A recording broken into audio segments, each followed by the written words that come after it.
श्री राम के जन्म, राम जी की कहानी। हिंदी में भगवान राम या रामचंद्र हिंदू भगवान विष्णु के 7वें अवतार हैं। उनके कारनामों में राक्षस राजा रावण का वध शामिल है, जिसका वर्णन महाभारत के वन पर्व और सबसे पुराने संस्कृत महाकाव्य रामायण में किया गया है, जो 5वीं शताब्दी ईसा पूर्व में लिखा गया था, लेकिन बाद में कुछ परिवर्तन के साथ भगवान राम, जिन्हें कई हिंदू एक ऐतिहासिक व्यक्ति पर आधारित मानते हैं, शायद हिंदू पौराणिक कथाओं के सबसे गुणी नायक हैं, और वह अपनी पत्नी सीता के साथ पवित्रता और वैवाहिक भक्ति की तस्वीर है। इसके अलावा राम के साहसिक कार्य, किसी के पवित्र कर्तव्य या धर्म को पूरा करने के महत्व और पुरस्कारों को सबसे ऊपर दर्शाते हैं। यद्यपि परम भगवान श्री राम जी जन्म और मृत्यु से परे हैं, लेकिन वे धर्म की स्थापना के लिए इस नश्वर संसार में आए भक्तों को मोक्ष प्रदान किया। एक आदर्श राजा, पुत्र, भाई, पति, योद्धा, छात्र और समग्र रूप से एक आदर्श इंसान का उदाहरण प्रस्तुत किया। 2 वाल्मीकि रामायण के अनुसार राजा दशरथ ने ऋषि ऋष्यशृंग के तत्वावधान में संतान प्राप्ति के उद्देश्य से पुत्र कामेष्टि अनुष्ठान शुरू किया था। उस बुद्धिमान ऋषि और वेदों में पारंगत ऋष्यशृंग ने कुछ देर तक विचार किया और संकेत प्राप्त किया कि कौन सा अनुष्ठान किया जाना है। फिर राजा ने कहा, मैं प्रक्रियात्मक मंत्रों के साथ अथर्ववेद की प्रस्तावना में निहित अनुष्ठान को विधि पूर्वक आयोजित करूंगा, जिसे पुत्र कामेष्टि कहा जाता है, अर्थात वह अनुष्ठान जो आपके लाभ के लिए पुत्र प्रदान करता है। वाल्मीकि रामायण बालकांड सर्ग 15। राजा दशरथ द्वारा आयोजित अश्वर अनुष्ठान में दी गई आहुतियां प्राप्त करने के लिए दिव्य प्राणी एकत्रित होते हैं। वे रावण के अत्याचारों से चिंतित हैं और भगवान ब्रह्मा से रावण को खत्म करने का कोई उपाय सोचने का अनुरोध करते हैं।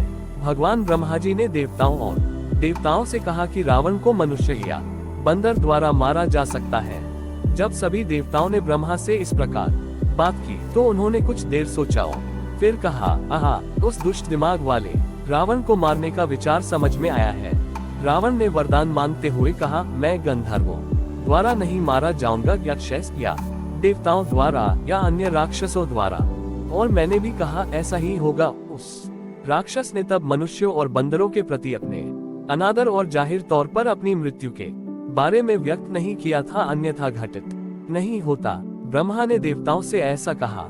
वाल्मीकि रामायण बालकांड सर्ग 15। भगवान विष्णु के सर्वोच्च व्यक्तित्व भगवान गरुड़ पर सवार होकर वहां पहुंचते हैं और भगवान ब्रह्मा द्वारा सम्मानित होने और सभी देवताओं द्वारा स्तुति किए जाने के बाद सर्वोच्च सर्वशक्तिमान भगवान नारायण ने उन्हें आश्वासन दिया कि वह अपने सभी अनुयायियों के साथ रावण को खत्म करने के लिए मानव के रूप में अवतार लेंगे और 11,000 वर्षों तक पृथ्वी पर शासन करेगा। इसी बीच ब्रह्मांड के स्वामी महान तेजस्वी विष्णु अपने गरुड़ वाहन पर सवार होकर अपने 3-4 हाथों में शंख, चक्र और गदा थामे हुए, पीले गेरू रंग के वस्त्र पहने हुए, सुनहरे कंगन पहने हुए वहां पहुंचे। और जबकि सर्वश्रेष्ठ देवताओं ने उनकी स्तुति की और उनका वहां आगमन बारिश नामक अकारण उपहार देने के लिए काले बादल पर सवार होकर सूर्य के आगमन के समान है। ब्रह्मा से मिलकर विष्णु वहीं खड़े होकर चिंतन करने लगे। तब सभी देवताओं ने झुककर प्रार्थना की और विष्णु को संबोधित किया। वाल्मीकि रामायण बालकांड सर्ग 15। जब देवताओं के देवता विष्णु, देवताओं में सर्वोच्च, सभी लोगों द्वारा पूजनीय की इस प्रकार स्तुति की जाती है, तब उन्होंने उन सभी देवताओं से बात की जो धर्म का पालन करते हैं और जो सभा में है। पूर्वज ब्रह्मा को ध्यान में रखते हुए उनके पतवार डर से छुटकारा पाए, उस क्रूर और बुरे दिमाग वाले रावण को खत्म करने पर आपकी सुरक्षा हो, जो अपने बेटों, पोते, दोस्तों, चचेरे भाई और रिश्तेदारों, मंत्रियों और सेनाओं के साथ साथ देवताओं और ऋषियों के लिए भी भयानक बन गया था।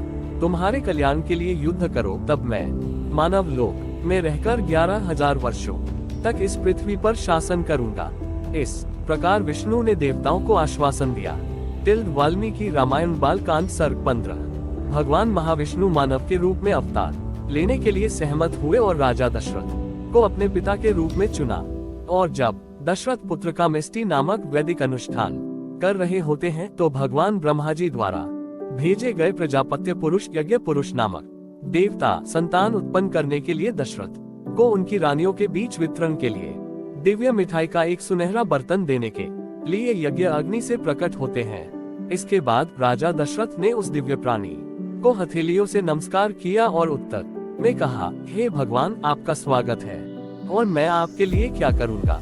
फिर प्रजापति द्वारा भेजे गए उस दिव्य ने ये शब्द कहे, ओ राजा, अब आपने देवताओं को प्रसन्न करके इस मिठाई को सोने के बर्तन में प्राप्त किया है।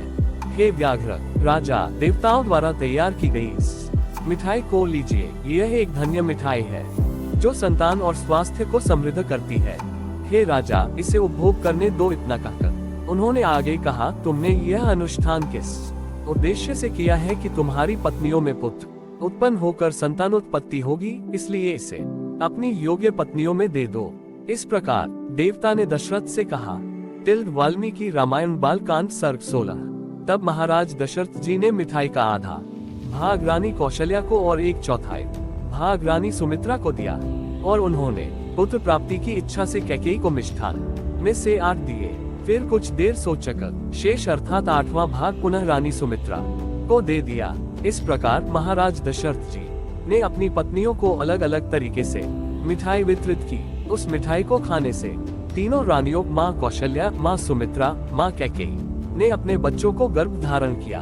खुशियों की किरणों से जगमगाते दशरथ के महल के कक्ष ऐसे चमक रहे थे जैसे शरद ऋतु का आकाश चंद्रमा की किरणों से चमक उठता है। तब महल में प्रवेश करते ही दशरथ ने रानी कौशल्या से कहा, अपने पुत्र की प्राप्ति के लिए यह मिठाई ग्रहण करो।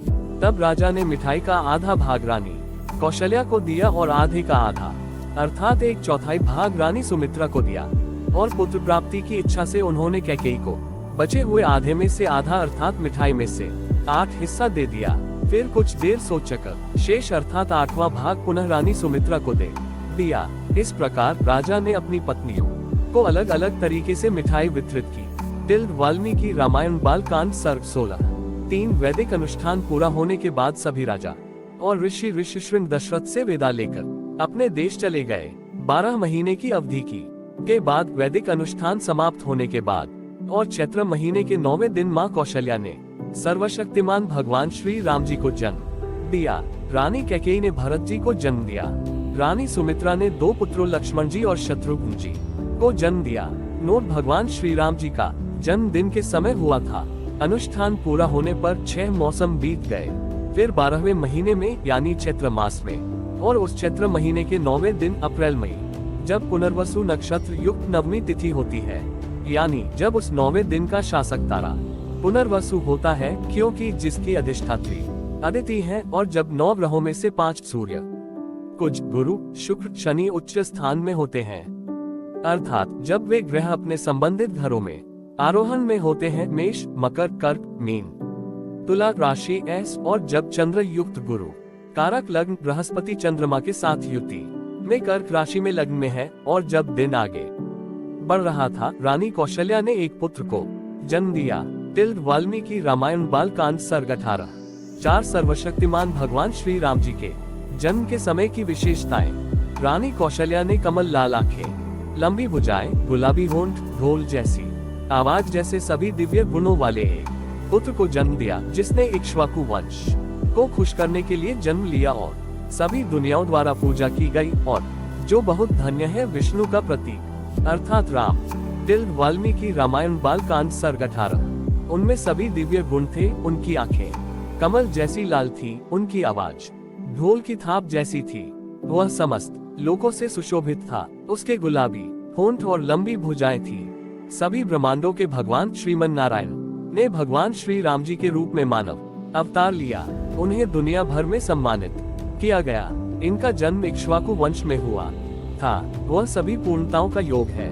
उनमें अपूर्व तेज था। महान बलिदान समाप्त होने के बाद 6 महीने 2 बार बीत चुके थे, और नए साल के पहले महीने में उज्जवल पखवाड़े के 9वें दिन दुनिया के भगवान ने मानव रूप लेने का फैसला किया और अपने सार का आधा हिस्सा भेजा कौशल्या के पुत्र के रूप में। तब से उन्हें राम के नाम से जाना जाता है। विश्व सम्मानित व्यक्ति, इक्ष्वाकु की भव्य वंशावली की महिमा और सभी सिद्धियों का योग, और कौशल्या अद्वितीय तेज से चमक उठी, अदिति के समान, जब उन्होंने देवों के स्वामी वज्रधारी इंद्र को जन्म दिया।